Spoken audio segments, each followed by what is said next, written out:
To begin using the ISE eFleetSuite application, locate the icons at the top right of the screen. The plug icon represents the GPS connection status. The bullseye icon represents the cellular data connection, and the crosshairs icon represents the GPS lock on the driver's location. The other icons represent the shipments and trailers.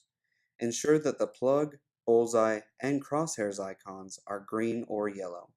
If the plug, bullseye, or crosshairs icons are red or gray, please contact your eLog administrator immediately. If the icons are green or yellow, drivers may then begin by entering their driver ID using the on-screen keyboard. After entering the driver ID, click Done. The tablet will then begin the sign-in procedure and retrieve the logs. Logs have been received will appear on the screen when the driver's logs have successfully been downloaded. Once this appears, click OK. If this is the first time that a driver logs into a tablet, there will be no previous logs to import. If this is the case, logs have not been received will appear. When this happens, the driver may click OK and continue with the login procedure.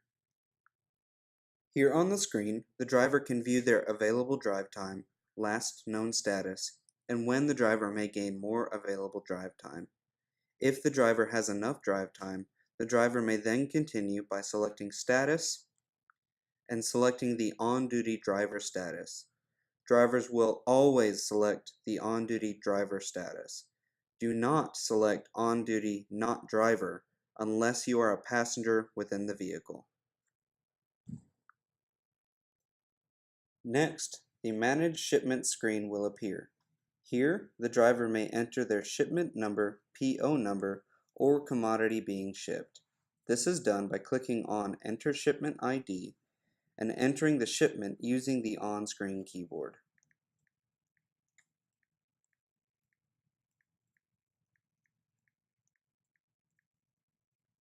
Once entered, click Done. Click Done again to close the on-screen keyboard. Here, the driver can see the added shipment under the Current Shipments column on the left side of the screen. Once this happens, the driver may click Next or Home. Drivers will notice that once the shipment has been successfully entered, the shipment icon will disappear at the top of the screen. To add a trailer, click on the Trailers icon on the bottom of the screen. Similar to the Manage Shipments section, the driver may then enter a trailer by clicking on Enter Trailer ID and entering the trailer's number using the on-screen keyboard. Once entered, click Done on the keyboard. The trailer will then appear in the Current Trailers column on the left side of the screen. Once this happens, the driver may then click the Home icon to return to the main screen. Again, once the trailer has been successfully entered, the trailer icon will disappear. Once the driver has entered their shipment and trailer numbers, the driver may view the main screen of their device. The main screen displays the driver's available drive time on the countdown clock. On the left side of the screen, the driver may view their current status and time that they will gain additional drive time. The driver can click on the down arrow below Gain Time At, which displays the driver's work shift, driving time available, time until a rest break must be taken, work shift duty time, and cycle duty time. To view logs, the driver may click on the Logs icon at the bottom right of the screen. Here, the driver can view their log in a grid format. By clicking on the log icon at the bottom right of the screen again, the driver may see every status change for the day. Also included are the driver's distance driven, duty time logged, vehicles used, trailers used, and shipments. To return to the main screen, the driver may click the Home icon. The available drive time clock displays the time remaining until a driver must take a rest break, until they have exceeded their drive time, until they have exceeded their work shift duty, or until they have exceeded their cycle duty. Once the driver has viewed their available drive time, work shift duty, and available cycle duty, they may begin driving. The e-log device uses the GPS to automatically determine vehicle movement and track all stops and starts throughout the day.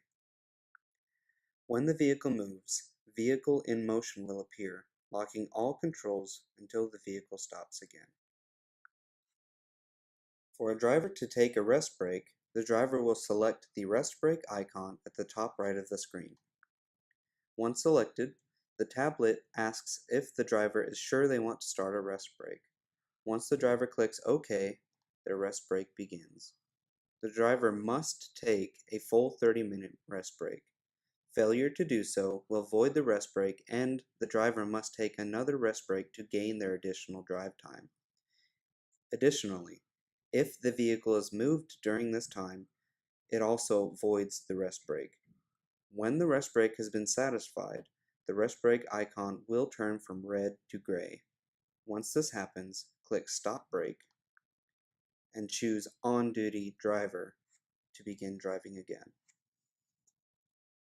At the end of the driver's shift, the driver will click on the status icon and click Sign Out. It is very important for drivers to sign out.